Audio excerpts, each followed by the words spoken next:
watching Omnis Protocol. I am Charles, also known as Omnis. And what I've got today is going to be my first attempt at gameplay footage for Shatterpoint. This is a full Mandalorians versus full Bounty Hunters. The Bounty Hunter side is played by Ryan, and I am playing the Mandalorian side. So the teams are, it's going to be the Armorer box combined with the Mandalorian with Bo-Katan and the Clan Kryze, based on the new errata now that they fit into his eras. And then on the other side, we've got Cad Bane with Django and the Bounty Hunters, and then also the Mandalorian.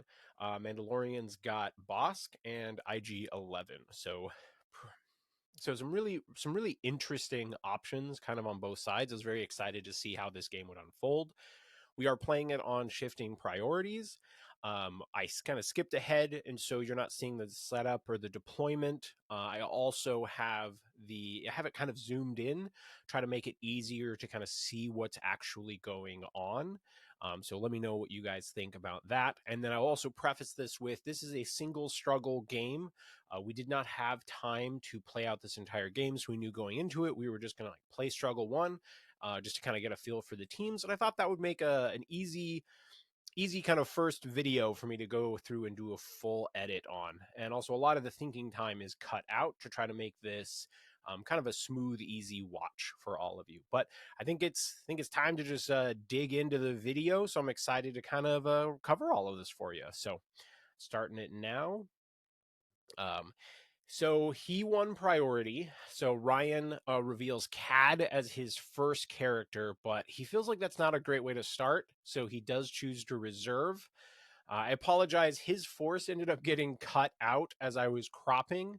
So something I'm going to pay attention to more in the future. But he goes ahead. He does activate IG-11. You can't really see it on the video because I didn't get a full perfect top-down view. It just slightly at an angle. And so right in the middle of the board, there's an objective that's actually on the ground level. And what we were realizing is that you could stand behind the terrain and still contest it. With that, we decided to go ahead and remove that gantry for the moment, just to make it easier for you as the viewer to kind of see what's going on. I reveal my first card and I get the Covert Mandalorians. This is my first time playing any of the characters from the Armorer box, so my very first chance to roll some dice with them. So they both advance forward, which then triggers the Mandalorians are stronger together, and they get their free focus action. I'm trying to kind of figure out here because I'd really like to take 2 points, but I've got to make sure I've got good angles to shove IG away, and he has a reposition on 2. And so he has Hunker at the moment, so he's rolling like 7 defense dice. And so I was a little concerned that there's the possibility that I shove him away. Realized kind of in retrospect, maybe I just go for the other 2 sides, but I'm too far into the activation at this point. One of my Mandos doesn't quite have her jetpack cape on yet, which I forgot about, but that'll be coming soon. But at least it's all fully painted. So 7 range defense dice, attacking with the one that's kind of closer to the middle first. And yes, he is rolling 7 defense dice. We're both using custom dice on this one. Maybe that was the wrong choice for the first video. Hope it's still very visible for all of you, and not too difficult to read. But try to get us rolling in the dice trays to make it a little bit easier. I do go 4 down on this first attack. I did not, until this moment, it hadn't quite occurred to me just how fantastic the range and expertise were for the Covert Mandalorians. So I do get a double shove on him, so I'm already going to take the point. And I've dealt him 4 damage, and he has strain. And so my hope here is that if I shoot and can get a shove, then I can make it so that my Mando will fall down and be on the correct level. Or worst case scenario, if the math doesn't work out, all I have to do is go one down and deal 2 damage, which would mean that the strain would kill IG-11 if he tries to reposition back onto the point, which is what ends up happening. I'm only going one down, and so I can't elect to do the 1 damage and shove. I've got to just do 2 damage. And so he elects obviously to not reposition, because if you die to the strain, you're not getting any of the revenge triggers. So I do take 3 points and score 3, but I'm not able to get that Mando down to the bottom level.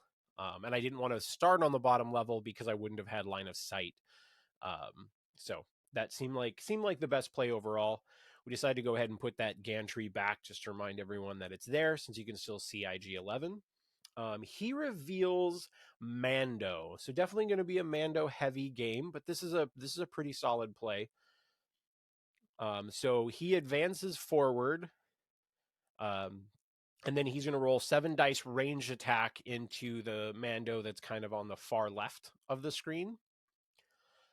I do have a solid block, 3 blocks, but he's still going to go 3 down on me. So getting some solid damage in. Yeah, he elects to shove me basically onto the point on the ground level, which I do think is probably a mistake. We talked about it for a moment that he probably should have shoved me straight back, so I'm still on the higher objectives just in case um, he whiffs this. So he follows up. I only have 2 health left. If he goes 1 down, he's going to wound them, so probably not going to matter, which is why he elects to clan of 2 to the ladder, and then he is going to punch me for 5 dice as opposed to doing the shove. Because again, he's only got to go 1 down, so if he rolls 1 crit, like he's just going to get it. He does have 2 crits, so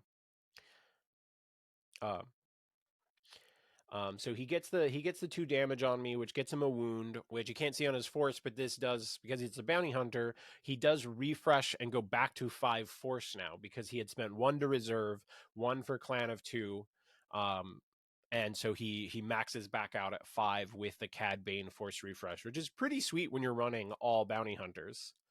Now we realize there's a lot of triggers. I will admit we ended up doing this just slightly out of order, not in any way that heavily impacts the game.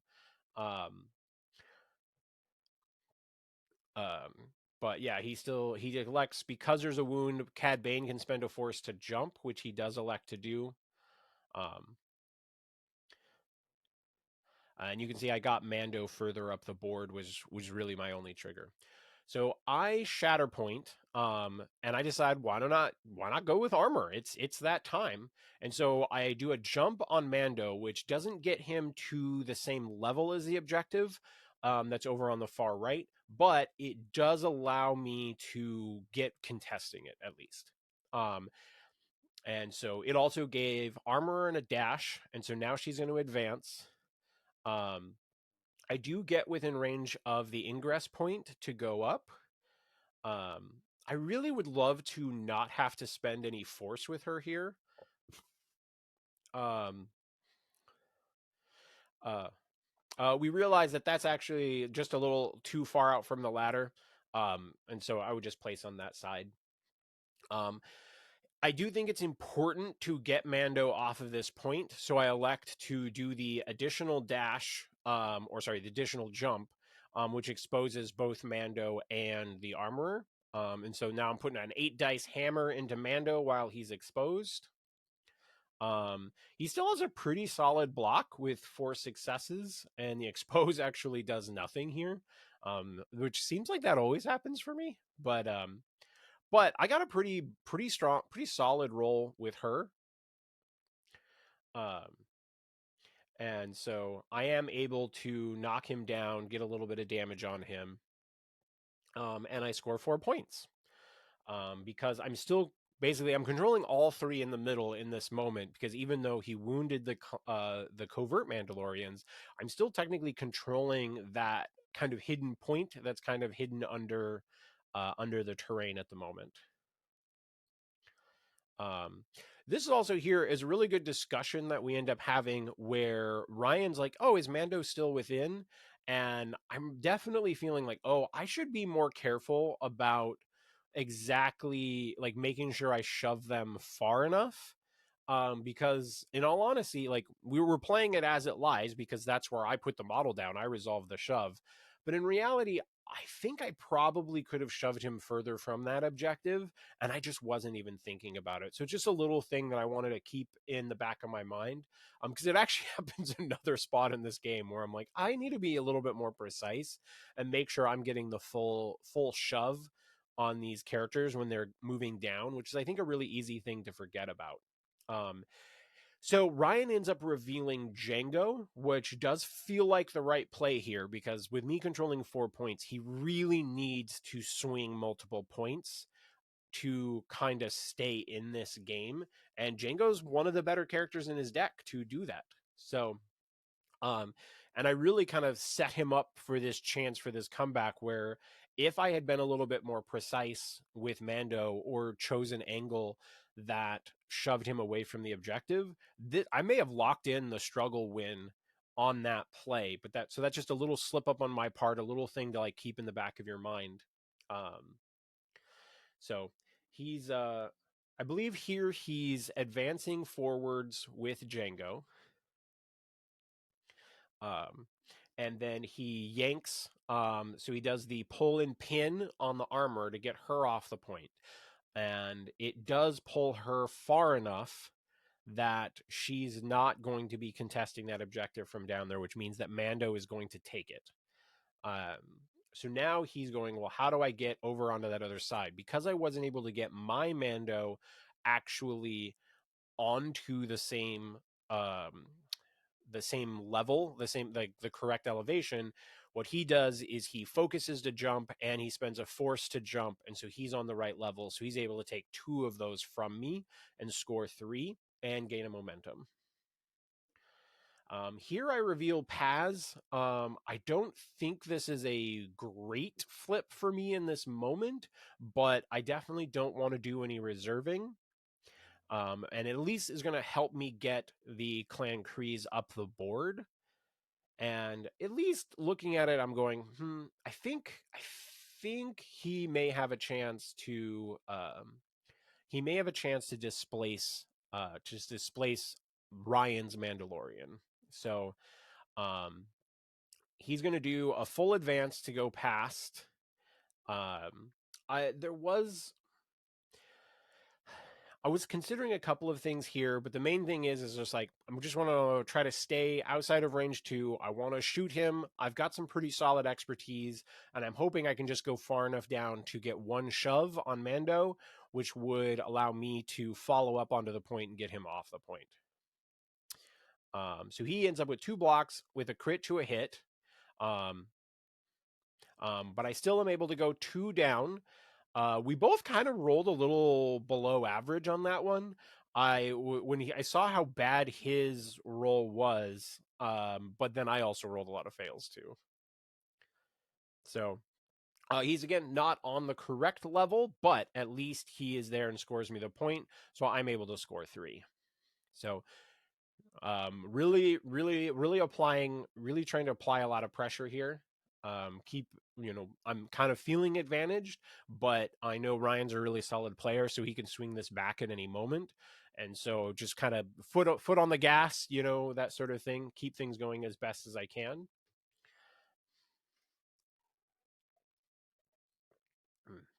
He reveals the bounty hunters, which again I think is a really good flip for him in this moment because again he still really wants to take 2 points, and bounty hunters have a very reasonable chance at doing that. So they get to dash towards an enemy, and my stuff is so spread out that basically means that he can dash anywhere that he wants to at the moment. he is also like in this moment trying to make sure he doesn't get engaged with the armor to impede his movement. So you got one bounty hunter up on the elevation now, and is going to take that point from Paz. And then the other one is moving past armor to get back to that point that has nobody who's awake or non-wounded controlling it, so that he can swing that point as well, which is a good play. It's going to give him a 4-point score. Um, he needed a little bit extra movement, so he elects to do a take cover action instead of shooting, to get himself onto that point. Um, and just wants guarantee it. But that's a great flip, and the 4-point score still nets him a momentum. Um, so then I flip Clan Kreese, which is a perfectly reasonable flip for me in the moment. I'm happy with it. I'm thinking, in their current position, can I get bounty hunters and Mando off the point?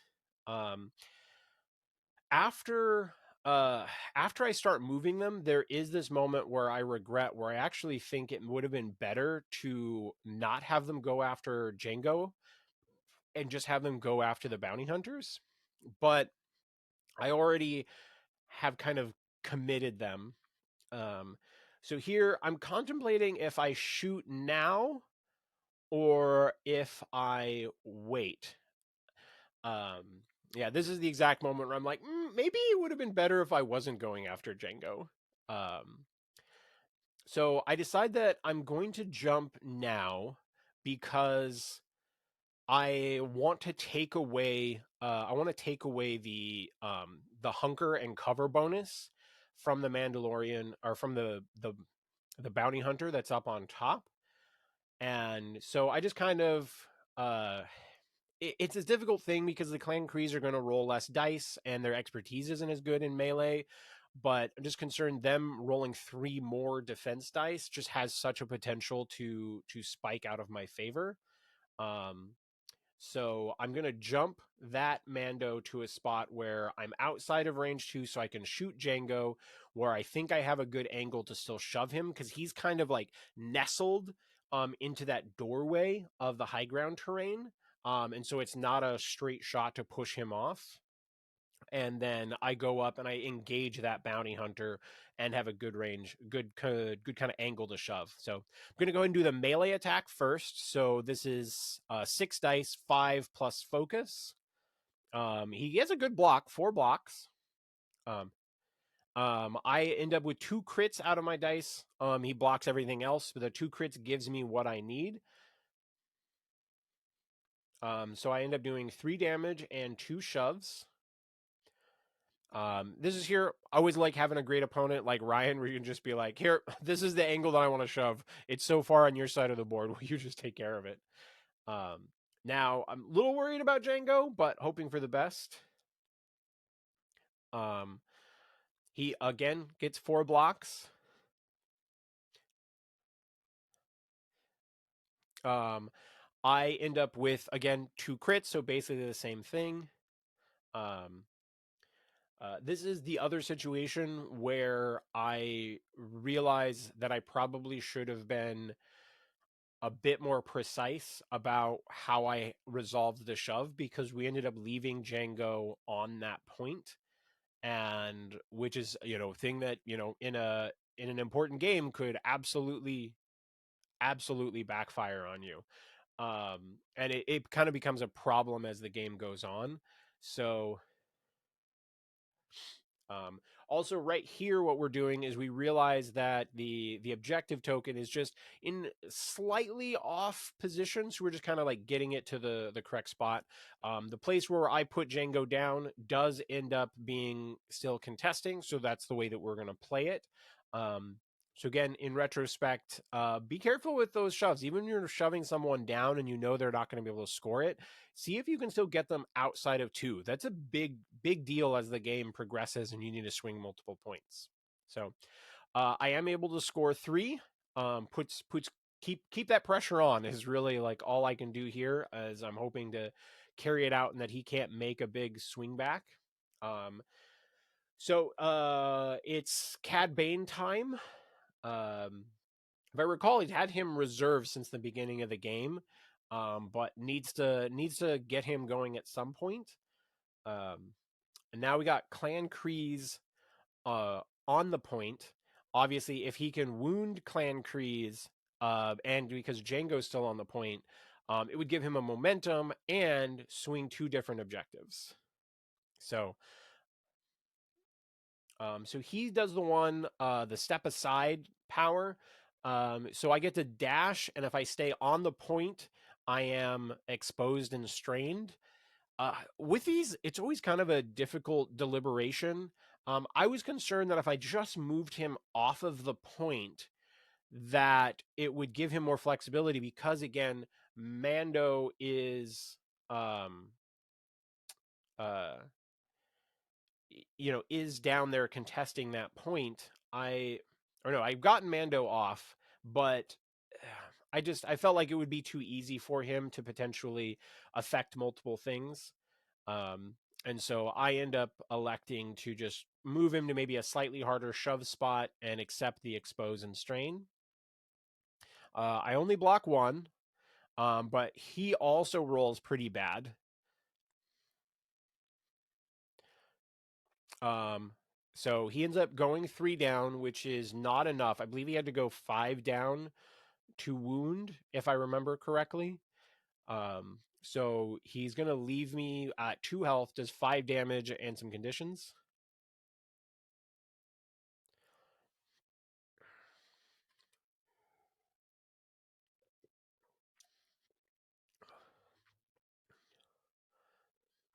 Um, we're kind of looking at it. This is always one of those tough calls. We felt like um, so he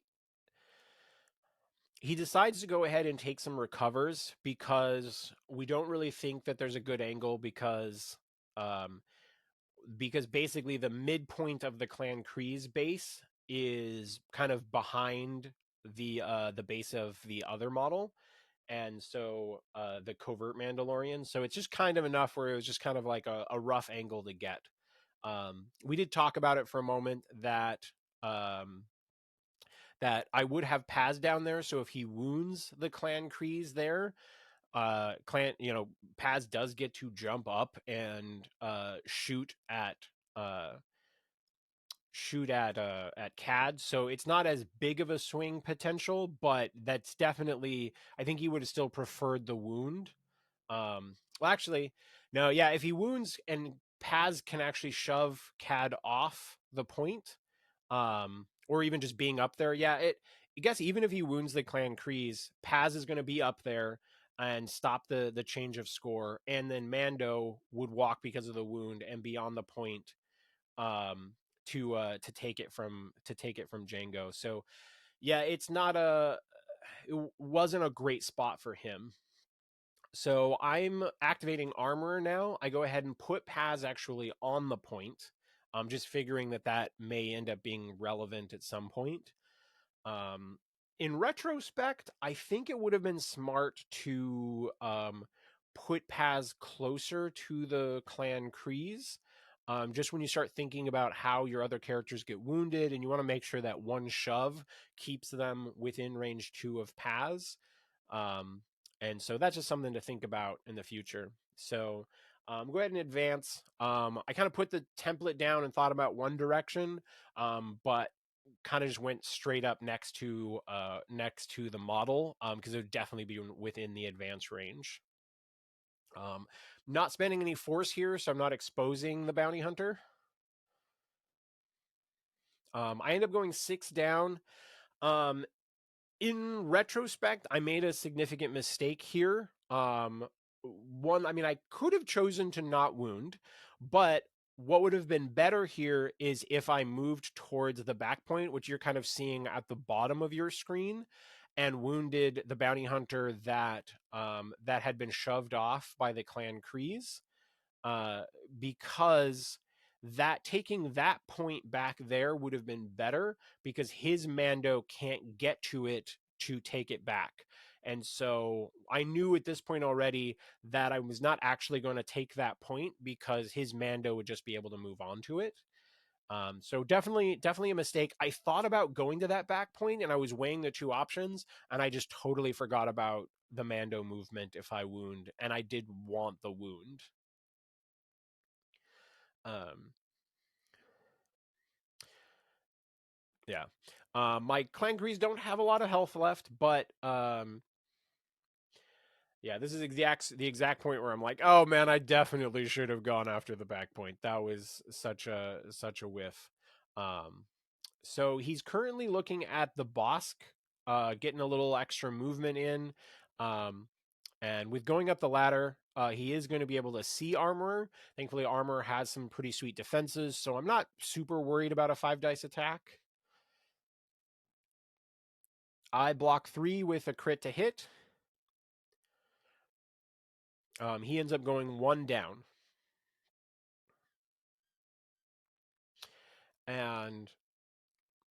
And so this is where he's resolving the Mandalorian revenge trigger. So he gets to heal up a bit and gets back on the point. So I am still able to score 3, not bad, but I think I definitely could have made that a score 4 turn, which would have almost certainly locked in the game in that moment. Not won it at that moment, but would have been really, really hard for Ryan to come back from. Not that this isn't already a tough moment. So he pulls Shatterpoint. Again, he's realizing he has to affect 2 points. And so he's going to go with the bounty hunters. Um, he's also getting low on force because of Cad's whiff, because that's another like aspect of his whiff is he would have gotten back to force. But thankfully, the bounty hunters have a lot of movement without even needing to spend force. Um, so right there, he's just kind of like examining whether or not that bounty hunter can get over to my objective in the back that doesn't have anyone on it. We definitely agree that that little bounty hunter would have the movement. So here um,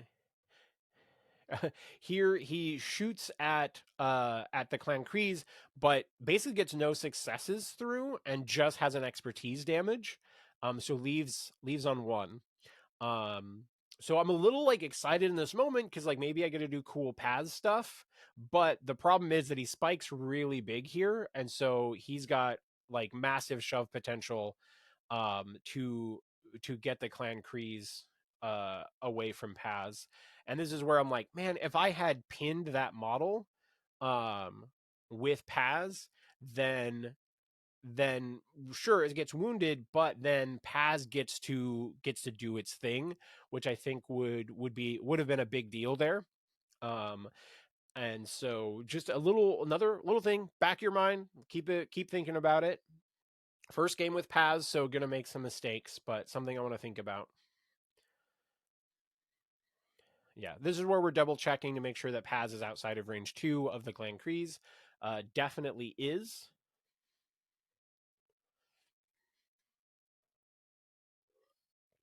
Mm. Here I'm checking to see who I'm actually going to have left. So it's Bo-Katan and Mando are my remaining ones. So I'm just kind of thinking about like where Mando wants to be in the future. So I like to just move Mando actually onto that scoring point.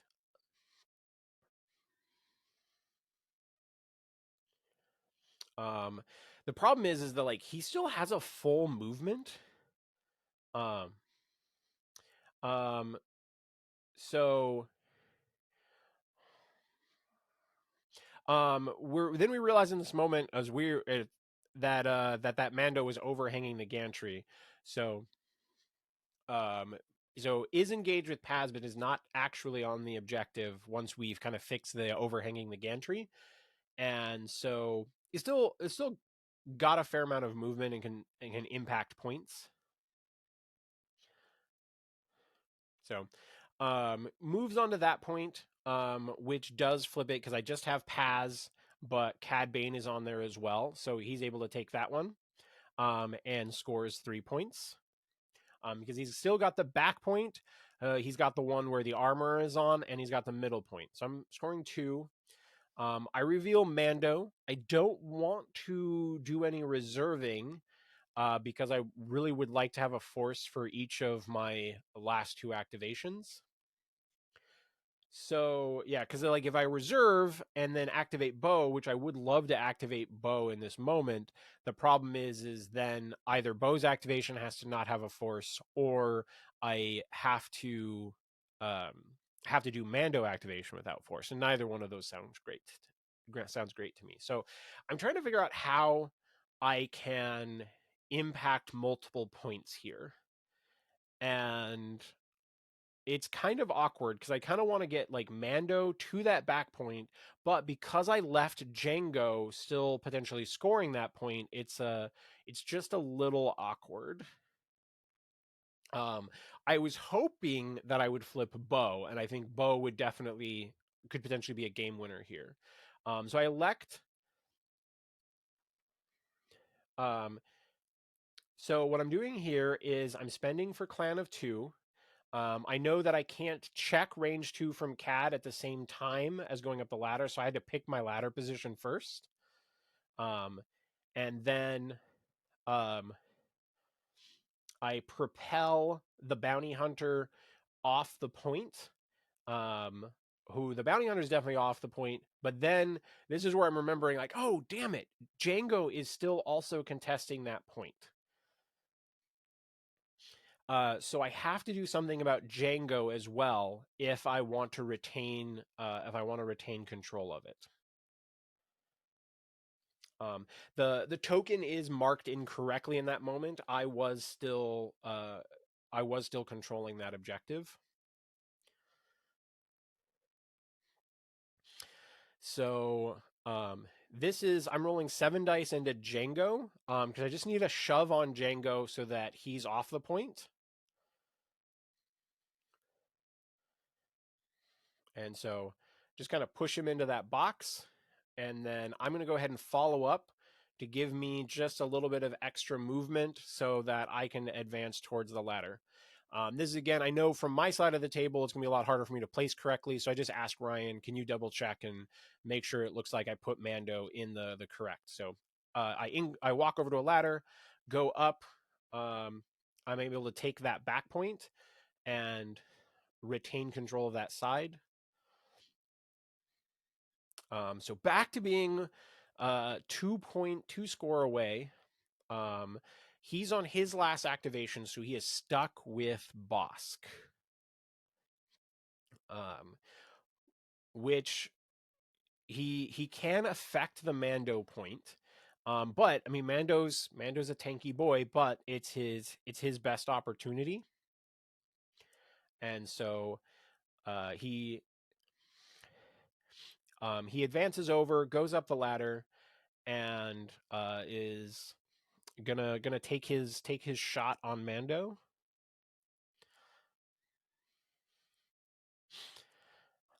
He's got to go 2 down.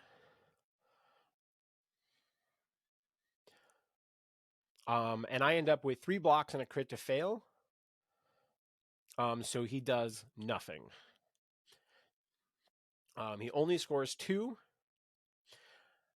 We're thinking like it's probably game at this moment.